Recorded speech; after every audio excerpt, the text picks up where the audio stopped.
Vanishing Point, a novel by Keith A. Kenel, 94 of 101. Part 94. Carla? Officer Tierney Rosenstock said to the tiny tattooed woman who stood in the corner hugging herself. Sarah has asked to see you. Carla's arms released their hold from around herself. Her head rose, and she inhaled quickly, before taking a step forward.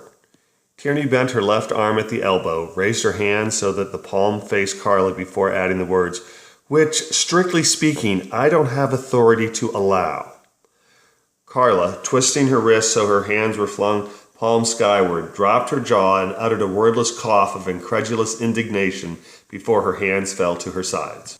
As I was saying, Tierney continued, strictly speaking, I don't have the authority to let you see her. But if you want to walk over here to the open curtain, it's possible that the two of you might possibly get a glimpse of one another and be within easy conversation distance. I'm not saying you will, I'm just saying it's possible. It's really more out of my control than within it. Do you understand? Carla looked at Officer Rosenstock through slitted eyes. Maybe. So, I might, just by accident, get to see Sarah, and Sarah see me if I walks over there, but that you ain't making it so. That what I'm hearing? Tierney nodded. That would be a reasonable sit-rep, she said, nodding. Please don't enter the curtain area because I would be forced to take action. Forced to take action, she repeated slowly. We're not going to break any rules here, correct, ladies? She asked, sweeping the faces of the three women and resting her eyes momentarily on Stacy's and Suzanne's before returning to Carla.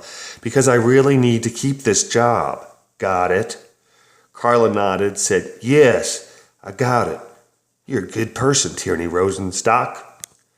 Tierney's head made a quick eighth of a turn to the right, her eyebrows shooting up before her head realigned and her face became passive. Nodding, she said, maybe, but what I am is foolish and soft-hearted, at least when it comes to children. And ladies, Tierney added, looking again to Suzanne and Stacy, someone standing behind us might get a glimpse of Sarah as well, but that would also be pure coincidence. You ready? She asked Carla. Carla nodded and followed Officer Rosenstock to the gap in the curtain that surrounded Sarah's ER bed, Stacy and Suzanne in tow.